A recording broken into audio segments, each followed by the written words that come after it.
Good afternoon, everyone. As you've heard, my name is Stephen Metcalfe. I'm Member of Parliament for South Basildon and East Thurrock, but more pertinently, I am the co-chair of the All-Party Group on AI, a group that myself and my colleague, Lord Tim Clement Jones, started back in 2016. And Tim has gone on to actually chair a select committee in the Lords who did a report on the importance and the use of AI.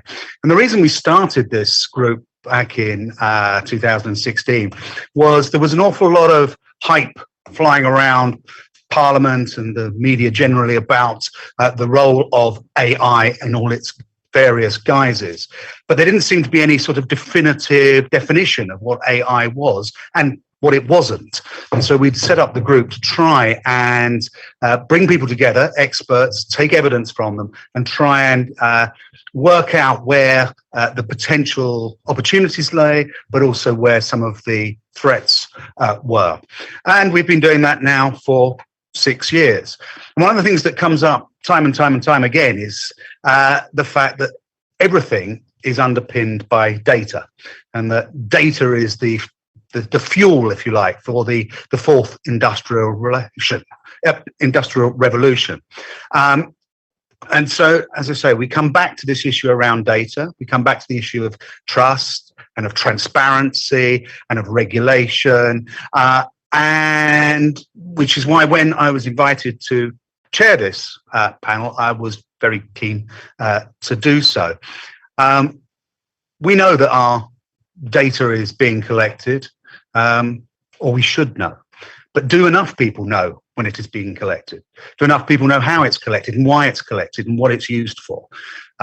We know that the misuse of data can lead to unintended bias, or even, dare I say, intended bias. And so it is vitally important that we have collectively, not just those who have taken interest in this space, but actually as the public, the wider public, have a better understanding of what we mean when we say data, how it's collected and what it is used for. And to help explore that, we have, as we've heard, a panel of experts whom two of whom have joined us at the moment. I think the third will be joining us as and when they can get their connection up and running. But what I'm going to do is invite each of them to make some opening remarks, 2 or 3 minutes, and introduce themselves and lay out where they think the issues are in this topic. And then what we'll do is try and facilitate some sort of conversation about data and its use and its transparency and the role it plays in fueling AI. So I'm going to go first to, let me just check my list, to Bridget. Bridget, welcome. Thank you for joining us. Perhaps if we could have 2 or 3 minutes from you about how you come to this, and then we'll hand over to Evert. Sounds good. Thank you so much. Thank you so much. Sorry, I hear. Okay, all good. Hello, everyone. It is an honor to speak on this panel. My name is Bridget, as has been shared, and I am the AI policy lead at the Tony Blair Institute for Global Change. Some may not be familiar with the work, so I'll spend just a minute talking about what we do and why we think it's important. So we are an independent, not-for-profit organization, and we do 2 main things: public policy, where we develop practical, radical solutions to the biggest challenges facing leaders. And a big portion of that is the work that we do in tech and public policy. And then we do government advisory, where at government's request and at their invitation, we help to deliver public sector reform. So the work that we do in the AI policy work is really to look at the global landscape on AI policy and to provide the thinking on what will it take for us to adopt AI responsibly across the entire world, not only in sort of developed countries, but in emerging markets as well. In terms of this conversation, we come to it from the perspective that AI is an enabler, as has been shared in the introductory remarks, that drives many aspects of our lives today. And we believe that there's a tremendous opportunity for governments in particular to harness the technology to deliver for their citizens. But the important aspect of it is that it's delivered responsibly. And that's where this question of transparency and, as we just mentioned, trust comes in. So I'm looking forward to this discussion to help perhaps illuminate some of what we're seeing in the global context on some of these government activities or government initiatives to address the issue of trust in AI, what the data sort of shows us in terms of where citizens are at this moment and what it will take for us to really build the AI ecosystem that helps us to deliver for everyone and not just for a select few. So I'll stop here and turn it over to Evert. Excellent. Thank you very much indeed, Bridget. Evert. Yes, I'm very, very pleased to be here. Thanks for the invitation. My name is Evert Haasdljk. So I don't expect anybody outside the Netherlands to be able to pronounce that properly, but I used to be an assistant professor here at the VU University here in Amsterdam in AI. And now I'm a senior manager in Deloitte's forensic practice, where we apply AI a lot to combat financial crime. And that's it's a very relevant, very interesting area to deploy AI. And to deploy, well, data-driven decisioning in a broader sense. I don't want to get into the discussion of what intelligence exactly is. But it's also one that's risky in the sense that if there are biases, these can be very, or the effect of biased decisions can be enormous. So with that in mind, I'm doing many projects also with government agencies here in the Netherlands to ensure that AI is applied responsibly, that these data-driven decisions are based on the appropriate data, that especially, let's say, hidden biases can be analyzed. And there are, well, so at heart, I'm a techie, so I'm always very, very interested in all the technological solutions. But I think that an important issue here that is very often overlooked is that the decision to automate a decision or to automate some risk indicator of fraud, which would be my field, that decision is very often taken very lightly. And not very transparently. So that's transparency at a different level. And I would advocate that senior management take their responsibility in these kinds of or in all kinds of applications of AI, and that they take the decision whether or not to automate certain decisions and to assess the impact of any errors that will be made, because errors will be made. Rather than sort of leave that to the data scientist who's developing a model, and in the course of developing that model makes a couple of choices that he or she may not be aware of the impact of some decisions. And I really think that this discussion at this level with responsible management is key to responsible application of AI. And I'd like to leave it at that for now. Great. Thank you very much. Thank you both for your introductions. Perhaps I could start off with, we talk about data transparency, but we haven't really got a definition for that. Or maybe we have, and I just don't know it. So when we talk about data transparency, what do we actually mean? Either of you want to, Bridget, or? Well, it's a very interesting question, really. I think there's a bit of an echo. That's just me. I think there are various levels at which you can consider transparency. So one is, which I alluded to just now, transparency of actually collecting data or using data to base a decision on whether or not and to automate those decisions. Another discussion is about, okay, so if you're automating decisions, how do you make sure that you can explain the basis for your decision? So which bits of data drove a particular decision one way or the other, or what we call ex ante, which kinds of data are used in decisions over overall, so not for particular cases, individual cases. I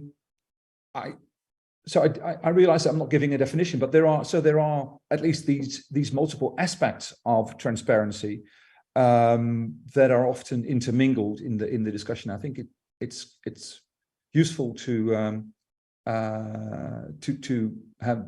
a look at them separately and to realize that they are not one and the same. Okay, Bridget, do you have a view on that? Do you concur? Yes, I was nodding vigorously. Sorry, there's an echo back again. I think you might have to mute. It might be my microphone. Do I need my microphone on when? Yes. Okay. So I'll turn it off, and then hopefully the echo will go. Sorry about that. So certainly agree with the points that Dr. Evert has made. On our side, we look at it as sort of a multiple of factors in terms of data and transparency and the questions that need to be asked to ensure that citizens are well aware of why their data is being collected, what variables are being factored into that decision-making process. But also on the, as Evert said, on the technology side, let's say in this case, using the term briefly, what algorithms are being used and how is it being trained and tested. So these are all, I think, factors that need to be considered within the transparency sort of paradigm that makes it a bit more nuanced conversation than what we can give a simple definition to. Okay. I mean, I think I accept that it is difficult to define it, but we do want to know, surely, when our data is being collected, what is being collected and how it is going to be used. Do you think we know enough about that? That when we blindly click through terms and conditions when we download apps or we go onto a website and give away huge amounts of data. How do we improve the knowledge of what's being collected? And should it be a push or a pull model, do you think?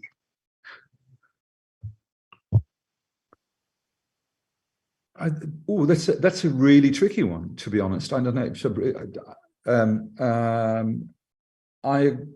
As you say, we're all blindly clicking away all these warnings of cookies and whatnot whenever we're searching for something. So I think the push model is not working particularly well, I don't think. Are we aware? There's an enormous amount of data, as you say, is being gathered as we probably even as we're, or maybe even as we're discussing this right now. So incredible amounts of data are being collected, and to be honest, I don't think that we do know enough of what is being collected and for what purposes it's being collected. And also, I think, given the enormous amount and the enormous number of parties that are collecting data, I just said push model is not working very well, but the pull model, I mean, you would spend significant amounts of time trying to figure out what everybody is collecting. So I really think that it's a catch-22 there. So in terms of what, how to figure out what's being collected exactly. Okay, Bridget, do you have a? Yeah, I can come in here in terms of the question of if we do know enough. I agree that we certainly don't know enough. And some of the research we've conducted at the Institute sort of points to this. We conducted a survey with YouGov last year, and we see that particularly in the UK, there's generally sort of a low acceptance of big tech and national government agencies collecting information or collecting data. Folks just simply don't trust those institutions with the handling of personal data. And you know, as I think we would all agree with, you need a trustworthy innovation ecosystem to have AI sort of deliver and be used and bring about the benefits that we would want. In terms of what we think would work in building or ensuring that people are more aware of how their data is being used, there's a bit that lies on, let's say, the business or the organizational side. But looking at the whole governance ecosystem, another thing that we've been investigating is this idea of an assurance ecosystem, whereby, you know, we don't put the onus entirely on citizens or on users, but we look for ways to build a model that ensures that the folks who are using or collecting the data are actually delivering on the objectives or on the frameworks and standards that are being developed in terms of how the data can and should be used. And we think there's an opportunity there in terms of what that can do for trust in the ecosystem. But that takes a bit of work. And I think across the world, countries are trying to figure out how to build this assurance ecosystem to ensure that not only are standards and rules being designed for how companies and governments collect data, but to ensure that they're actually being used in the ways in which people say they are going to use them as well. So I think I agree with you, and I'm sure Dr. Evert agrees as well. But we've been now developing AI, as I said, started my group 6 years ago. It's out there, it's being used, and yet we're still talking about standards. Do we need to accelerate this? And if we do need to accelerate that, how do we do it?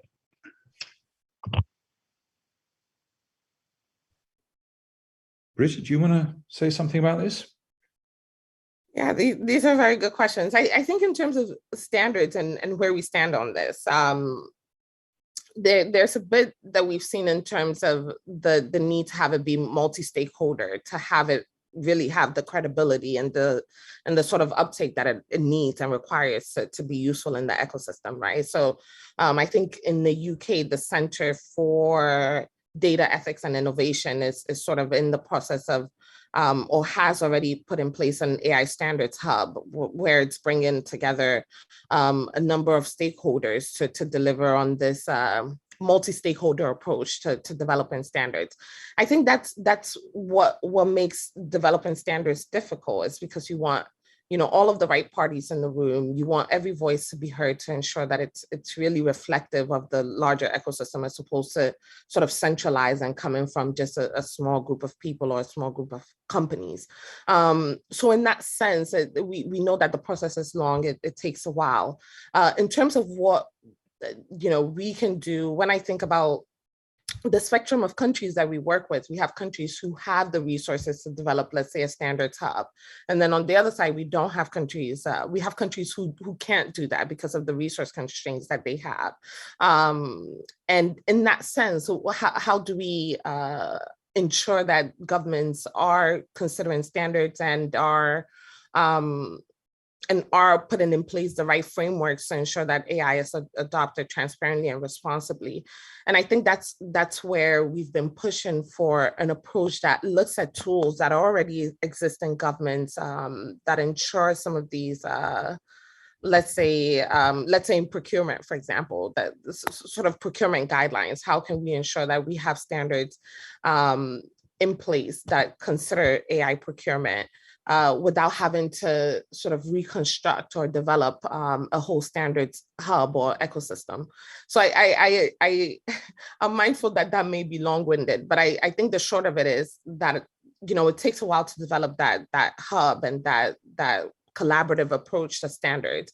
But on the other side, and in places where that can be done immediately or quickly, we're looking to embed standards into existing frameworks so that they can be considered in tandem with everything else that's going on. Over to you, Evert, if you have thoughts on this. Yeah, and in addition to that, maybe what I see here in the Netherlands is that there's a lot of guidance, let me put it that way, regarding model risk management. Right, so these models carry certain, AI rules or AI systems are often called models, and these models carry risk of bias or of wrong decisions or whatnot. And what we see is there's a lot of guidance and there is legislation being developed that addresses basically what should you have in place for governance as a company or as an entity to mitigate the risks of these models, or to be sure that you're aware of them.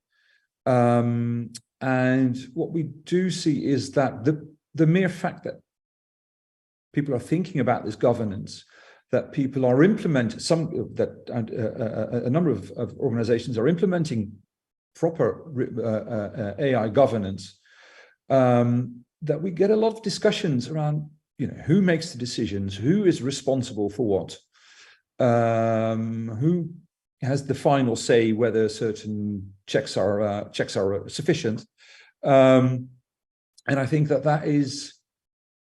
It's not entirely grassroots, I don't think, but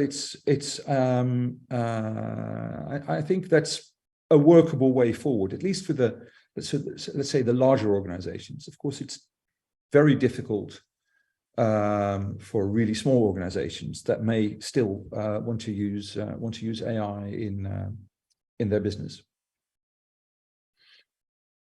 Thank you. Yeah, I think I agree with that. This is all around trust and trusting businesses as well, because there isn't, I don't think, going to be any golden or silver bullet that will deliver the explainability, repeatability of decisions. So there has to be a degree of trust. Do you think the public have trust in AI at the moment? Now, an example might be, does it really matter how accurate an app recommendation is on my smartphone compared with whether I'm assessed suitable for a mortgage? So there's a sliding scale of needing to know. So one is, do the public trust this, and what can we do to improve it?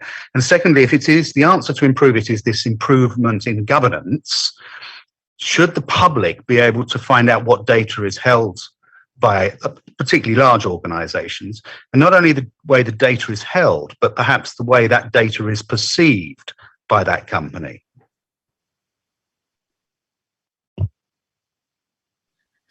Thanks for that. Should I go ahead?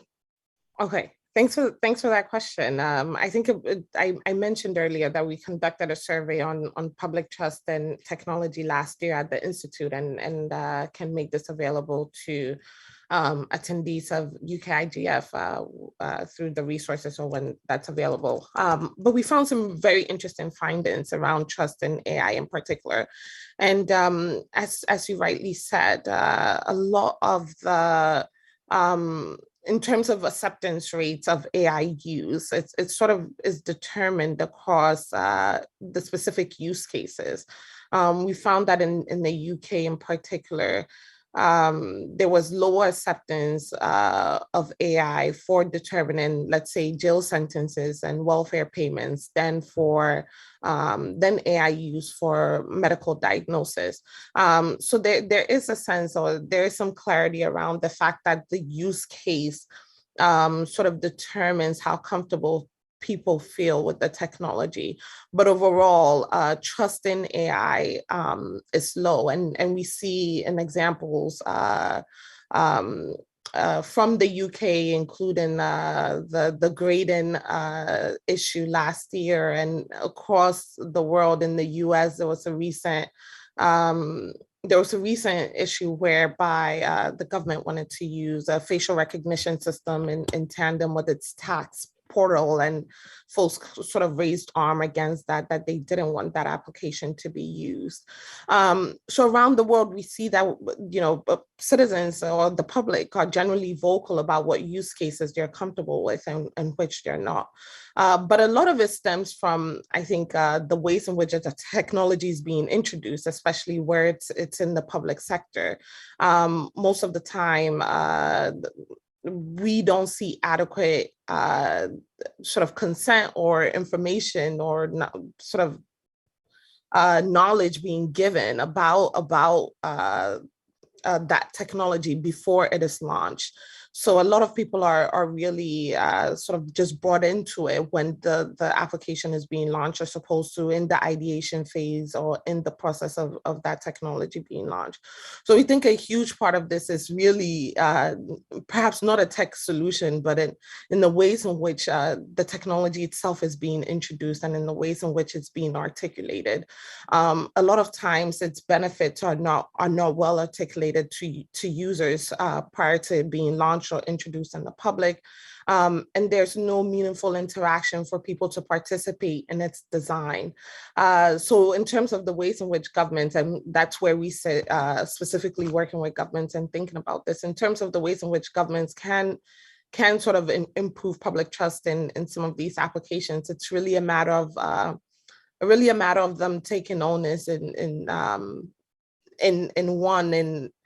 introducing it in sort of a really compelling way that drives or brings in public trust, but in sort of taking accountability as well when things don't go well. And some of the failures that we've seen sort of compound in disintegrating trust. So how do governments then either react or respond to some of these public failures of AI adoption? It's really crucial in making sure that we don't embed that sentiment going forward.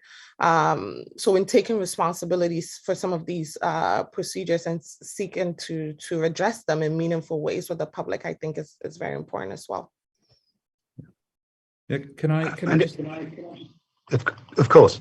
Yeah, sorry, I just wanted to ask Bridget, in your in the surveys that you've done, do you see any this response of, oh my God, no, not AI? So I've come across this in a couple of instances here, but is that something that you recognize? Sort of not AI entirely is that what you're asking if we see? But yeah, that's a response that I've come across. Let me put it that way. Yeah. Yeah, that's a great question. I think the ways in which our surveys have been designed have sort of taken as a premise that people understand that AI is being used in some capacity. So we tend to ask not, if they're entirely for or against AI, but in the specific use cases in which they're comfortable with. But anecdotally, we've certainly sort of heard people say that that they aren't interested in using AI technologies at all, or for certain applications entirely. Yeah. So in the Netherlands, actually the government fell last year over, but it wasn't AI, but over an automated decision system for fraud detection. And I think that, so your question of trust, in the Netherlands, at least, maybe not relevant for this particular venue, but in the Netherlands, at least, it's at a low. And I've had discussions with stakeholders in where the reaction definitely was, well, anything but not AI to, and this was in fraud assessment type or fraud indicator type of applications. Until you manage to explain, well, what AI actually is and what the difference is between AI and any other automation process. So I think that there is a task to educate there as well, to be sure that people understand the risks, but also the benefits of applying these kinds of techniques. But in practical terms, how do we go about doing that? So you mentioned, Evert, this idea of governance, improving governance in organisations, and the ability to potentially publicly challenge them to find out what's held about me or you or Bridget, and to make it easy to do that, because there is a huge amount of data held out there that we may never know was collected. Historic data that may be potentially presenting us in a way we wouldn't wish to now be presented or understood. So in practical terms, is it up to governments to say every company over a certain size has a data compliance officer, public facing, who will find that data and make it, and then have that discussion, as you said, Bridget, with the public, with the wider society, that actually this is a two-way transfer of thoughts and ideas to try and improve that overall level of trust?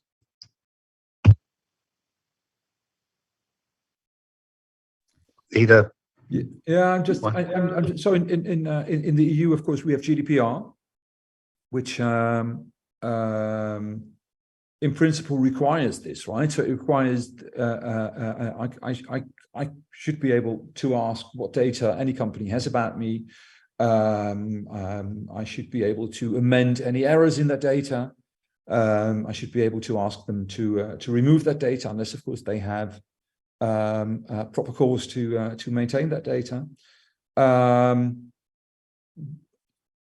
think some kind of legislation along those lines is I see that as the only way that you could do this. I'm not saying that GDPR is a beautiful thing of its own, but some of those goals need to be cemented in law, I think. I think I heard two questions in that. The first, if I'm not mistaken, was you asked how we go about educating the public on sort of or ensuring the public becomes more AI literate. And this is, I think, an opportunity for governments around the world in terms of their contribution to the AI ecosystem. And there are a number of strategic areas we've seen countries are sort of approaching this from in terms of research, education, and outreach. We've seen this within the K-12 education system. In some countries, there's now an integration of tech, or at least STEM, directly into the curriculum to ensure that people or young people are coming out of the educational system more knowledgeable about AI and tech more broadly. We see some effort being done, I think, in the business side in terms of workforce training and ensuring that the workforce is also AI literate. And there are a number of initiatives around diversity and inclusion as well in AI that I think cuts across, and some initiatives we've actually seen in the UK around visas, kind of extending visa programs to allow more people into the country who have these technical skills and to kind of broaden the space beyond what's currently in this ecosystem. So that would be sort of our approach in terms of thinking about how you raise a more AI literate citizenry. But the other side of it, I think, was the question around how to ensure that that businesses or companies are being held accountable for the data that they do collect, and to ensure that they share this information or are transparent with this information for citizens. And it reminds me of, I think, something we see in the Q&A here, where someone is asking about data brokers and specifically their role in this. And data brokers in particular, I think, are an interesting stakeholder in this discussion, because they sort of fall outside of they're this intermediary that can fall outside of this the space of accountability, and most of the time they fall outside of the regulatory space. So I think the first thing is but they hold a lot of power in the data ecosystem. So I think the first step in this would probably to bring in some of these intermediaries, including data brokers, into the regulatory space. And then by bringing them in that space, you can hold them more accountable through some of Dr. Everett's suggestions in terms of regulation and accountability. Thank you very much. Can I welcome Dr. Ruman Chowdhury? Welcome. Thank you for joining us. We're going to go to questions and answers in a moment. But before I do that, can I give each of you 1 minute in case there isn't anything that you haven't been able to say that you thought you would want to say today, without a question, just a 1 minute statement from each of you. And we'll start with Bridget, if I may. Sure. I think from our end, I may have articulated this, but the top priority for us is ensuring that governments around the world don't miss out on the opportunities of the tech revolution, and in particular what AI, not the hype, but what the technology allows us to do for citizens in terms of, you know, access and opening up the space, more personalized services, etc. But we are adamant about governments adopting it responsibly, and we think there's a strong case to be made there in terms of the economic and social impact of responsible and transparent adoption. And that's what we seek to take to the governments that we work with. Thank you. Great, thank you. Evert, is there something that you had thought would come up that hasn't, that you can share with us in a minute? Well, maybe I did mention, I think at the beginning, this need for management to be aware of these decisions, and or to be aware of the use of AI and to take responsibility for that. And I do still think that is, not in this particular discussion, but in general, that is a topic that is very often overlooked. So I'll take this opportunity to stress that again. That somebody has to take with open eyes the decision whether to automate certain processes, to collect certain data, and you can't leave that to whoever is implementing a system and then has to make that decision in the spur of the moment. There has to be a well-considered decision at management level. Great, thank you. And Ruben, perhaps 1 minute from you on what you would have liked to have said, the key issue for you, and then we'll go to Q&A. Absolutely. Sorry, we can't hear you if you can hear us. Have you just gone on mute?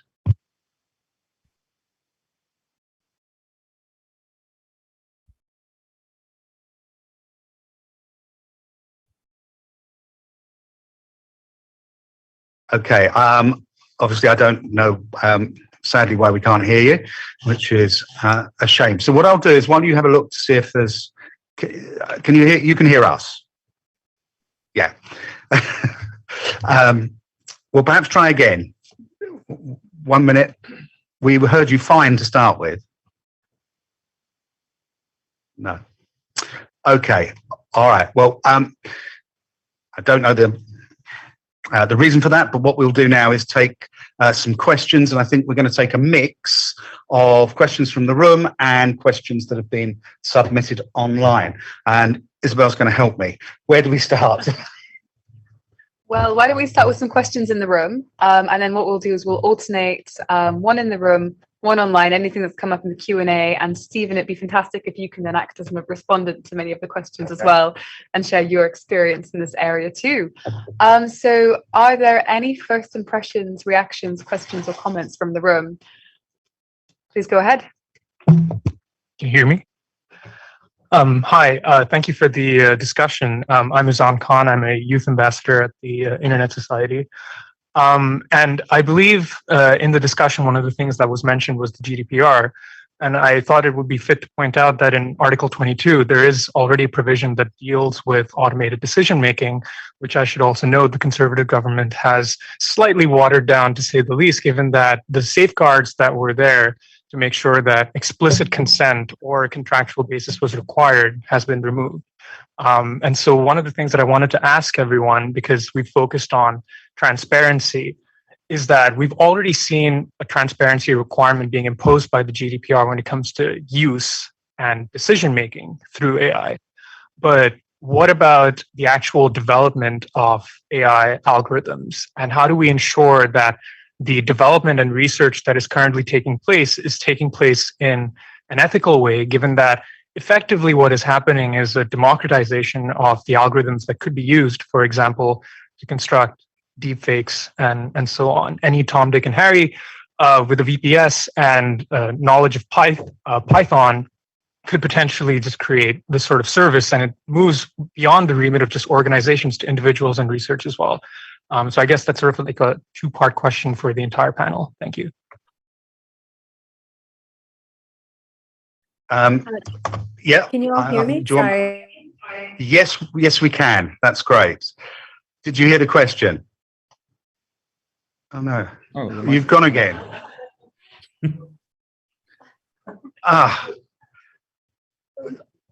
We're going to get you in little tiny. It does say your microphone does look muted now. So try again. No. Okay. So, right. Where to start with the question? Part of that was about GDPR, and about which does, and I'm of course perfectly aware of GDPR, but I wonder how many members of the general public are. Well, that was my wider point in the discussion, is about enabling them to use GDPR to find out what data is held and how it's used. And that's completely right and proper, but that's about this wider discussion about the education around data and the power that it holds.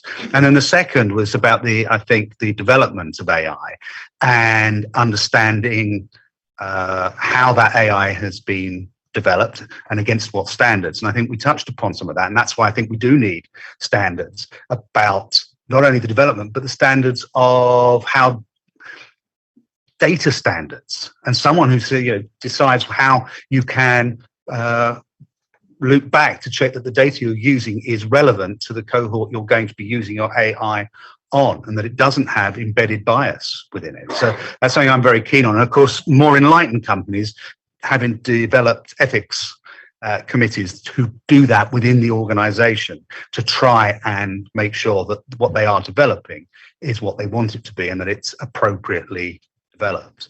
But I'm sure that Bridget and Evert have views on that as well. Who would like to go first? Perhaps I can comment on the second part of the question, which is around the development of algorithms in particular, and especially the broadening of the space beyond just companies to individuals, and how do you hold people accountable. And I think the point you've just made about Colin, about sort of data assessment is so critical.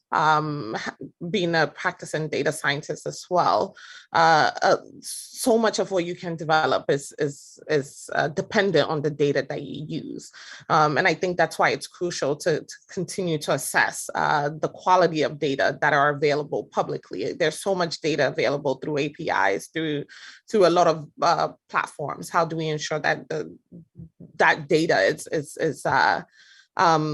sort of meets the necessary requirements and standards? And I think that's up to the ecosystem, whether in academia, boot camps, et cetera, to make that a requirement, that folks who are using these data for research and things of that nature, that the data quality meets a certain standard before they can be integrated into models that are used in some of these tools. But I think broadly, the onus is also on the institutions and sort of the governments who end up using these data tools that are developed either by companies or by individuals, to put in the right frameworks and assessments to really understand what these models entail and what the data being used entails before they are sort of fully brought in and adapted into their ecosystem. So one of the things we've seen is the use of impact assessments. And we're seeing a lot of conversation around this in both the private and the public sector. And there's been some activity around this, sort of legislating this in the US. Before you can integrate a model into some of the existing processes, ensuring that it meets certain requirements on both the data and model side. I think it's a very good idea in terms of holding people accountable, and in terms of making sure that we don't put anything out that it's not up to par or that is unethical. Thank you, Evert. Yeah, to add to that, I agree with. So I agree with that, but I think the question was also about the commoditization of AI and the ensuring that unethical applications, as it were, are not developed. And there is, of course, in the EU Act on AI prohibits certain applications of AI. There are other initiatives, for instance, there are initiatives to prohibit, or calls, I should say, because it's not very far, not very advanced yet, to prohibit autonomous weaponry, for instance. Those are those are applications that you could consider too risky or too high impact for AI to be used. So there is some legislation is there, and of course, as you say, the commoditization makes it really difficult to prevent everybody from doing that, because it's like you say, if you know a little bit of Python, it's very easy to make a machine that automatically tracks somebody who walks by, and if you can make videos of anybody on the street, track them. You can make have face recognition of your neighbors. It's all very, very easy to do. It's not allowed, but in the end, it's also about the ethics of the use or the persons who are developing this stuff. And I think legislation goes only so far into in making sure that people actually adhere to that. And again, I think education can play an important role there. Education also of these ethical issues and the impact that you may have with certain applications. Absolutely, and I think it's worth remembering that AI or not, there are people who want to do things that they shouldn't do, and so we're not all perfect. AI will make mistakes. We will make mistakes. It's one of those things, right? I think we're going to take a question from online now. No problem. Ellis. Hello. I've got one from George Gisa.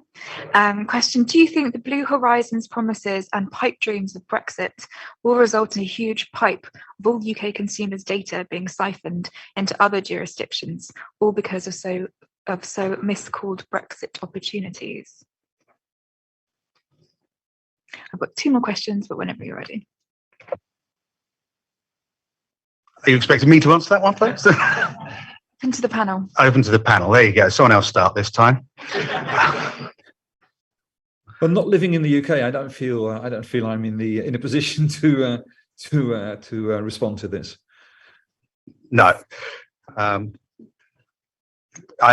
Bridget, I don't suppose you.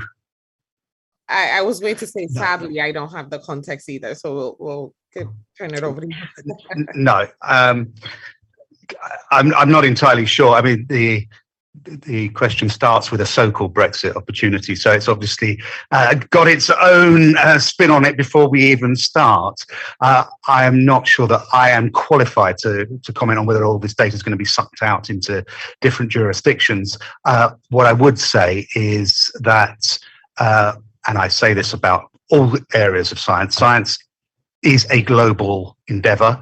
It is best done together by sharing rather than ring fencing. And so I would hope that once we have settled some of our ongoing issues, that we will continue to work very closely with our European and global partners and share data where appropriate to ensure that we are developing AI algorithms, machine learning for the benefit of not only citizens here in the UK, but globally as well.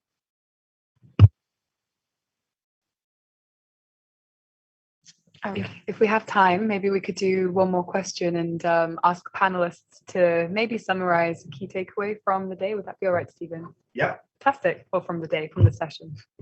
Great. And just George says, thank you very much for your answer. Jen Pearson from Defend Digital Me. The forthcoming EU AI Act will ban some high-risk applications and put safeguards around others. This won't be applied in the UK domestic law. There is an opportunity in the UK Data Protection and Digital Information Act to legislate. What do speakers think the top 3 priorities should be for protecting people from applications of AI? So, top 3 areas to protect people from AI. I think that was the bottom line. Yep. Top 3 things that we should do. Well, I think If I may kick this off, I think that there are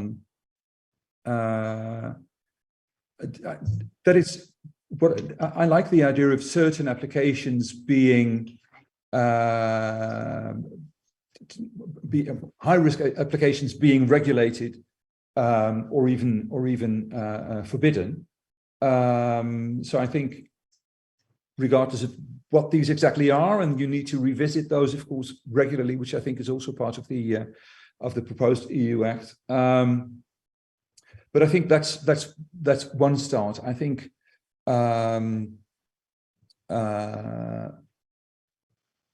a second point that I would want or a second regulation. So I already mentioned, of course, that it should be clear who is responsible for deciding on certain things. So I think that some kind of legislation or regulation that makes that mandatory is probably a second thing that I would want to add. And maybe thirdly, I think it is crucial that organizations are transparent about their use of AI. And this, so for instance, in GDPR, this is mandatory already, but are transparent about where they use, and not specifically, not only AI, but which decisions are automated, which data is collected, and what users can do to, or subjects of these decisions can do to address any apparent errors that were made. Sure, I'll Thank add you, on. Bridget. Yes, I'll add here that then I think Dr. Evert speaks very clearly on the business side. Perhaps I'll add some of what we're advocating on the government side. And having done some analysis on the UK national AI strategy, I think the top three we would set out would be to ensure that AI we minimize its harms and advance its benefits for everyone, is that the UK should continue to invest in the long-term needs of the AI ecosystem. And this requires not only developing a national AI ecosystem, but also looking at the areas in which it intersects with data. We know that there's an existing national data strategy, but in order for all of the components to work symbiotically, it requires financial commitments in terms of ensuring that the data strategy, the goals of the data strategy are aligned with the goals of the national AI strategy, to allow the country to develop the quality open data ecosystem that it desires for AI research and procurement and the like. I think the second would be that ensuring AI benefits all sectors and regions. And what we've seen across the world is not just particular to the UK, is governments say they want AI to benefit everyone. But unfortunately, a lot of the financial commitment ends up going towards defense AI strategy as opposed to some of the other sectors or regions within a national economic system. So ensuring that the resources are shared equitably and are also distributed across various parts of the country would allow AI to have more of that diversity that hopefully helps to drive inclusion in the models and in the data sets that we care about. And then finally, we've talked about this quite a bit, but governance is such a key component, and we don't think it should be decoupled from the national strategy. The UK mentioned within its national strategy that it would have a forthcoming publication on regulating AI, and there was a paper that was set out sometime this year on a proposal for what that paper on regulating AI should look like. But we think there's space for both to be integrated so that the strategy is not purely economic and decoupled from what the regulation looks like, and the two work hand in hand to ensure responsible adoption that drives inclusion and the benefits of the technology for everyone. Thank you. And I think my three would be to promote and have a national conversation about what AI is and it isn't, to try and start that building of trust. Second would be to help people understand how their data is collected and how it's used, and put an emphasis on businesses to promote the fact that they hold data rather than wait to be asked for it. And the third one is where critical decisions are being made, to embed some sort of challenge, the ability to challenge. And if the AI can't explain why it came to the decision, then there should be a human included in that loop to circle back and be able to at least explain to someone. If the AI can't do it, then a human should be able to do it.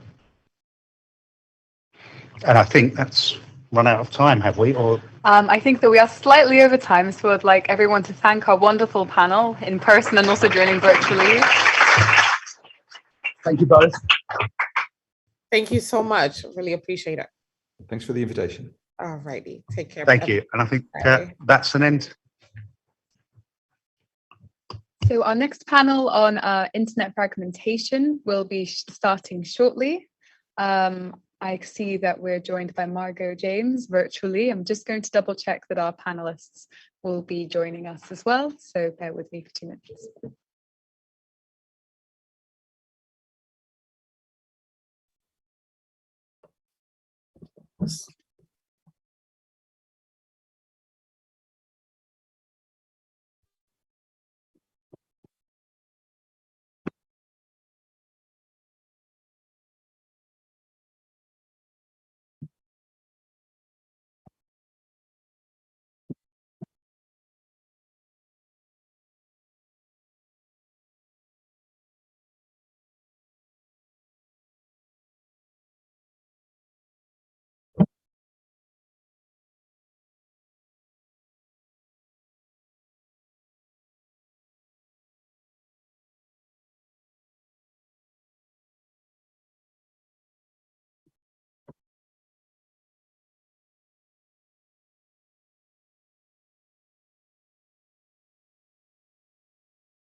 Great. Well, I'm thrilled to introduce our final panel of today's UK IGF.